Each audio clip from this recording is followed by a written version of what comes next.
নমস্কার বন্ধুরা, আমাদের চ্যানেলে স্বাগতম। ডিএ নিয়ে একটি গুরুত্বপূর্ণ আপডেট। তো বন্ধুরা, ডিএ সংক্রান্ত গুরুত্বপূর্ণ আপডেটটি আলোচনা করার আগে বলে রাখি, যে সকল বন্ধুরা আমাদের চ্যানেলে নতুন, আমাদের চ্যানেলটির পাশে সাবস্ক্রাইব করার পর পাশে যে বেল আইকন সেটিও প্রেস করবেন।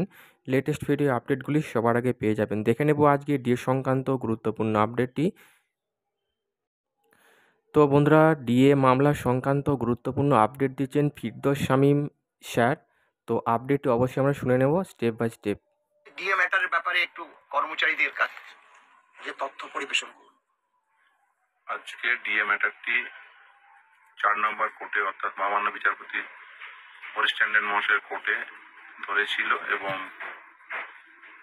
একটি কর্মচারী সংগঠন তারা পার্টি অ্যাড হতে চেয়ে যে অ্যাপ্লিকেশন করেছেন সেই অ্যাপ্লিকেশনটি ডিসপোজ অফ হয়েছে। অ্যাডভোকেট জেনারেলকে জিজ্ঞাসা করেন যে তার কোনো আপত্তি আছে কিনা, তিনি কোনো আপত্তি দেখাননি, ফলে তারা অ্যাড হতে পেরেছেন।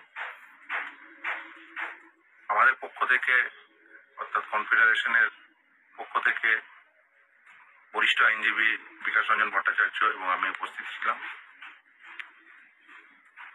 আজকে আমাদের পক্ষ থেকে মূলত যে প্রেয়ার ছিল যে এই মূল মামলাটি অর্থাৎ কনফেডারেশনের করার যে মামলাটি, সেই মামলার এগেনস্টে যে স্টেট গভর্নমেন্ট যে এখানে রিট পিটিশন ফাইল করেছেন, সেই রিট পিটিশনটি দ্রুত শুনানি করা হোক এবং মহামান্য বিচারপতিদ্বয় সেই আবেদনে ভিত্তিতে আগামী 27 তারিখ টপে ম্যাটারটি ফিক্স করেছেন,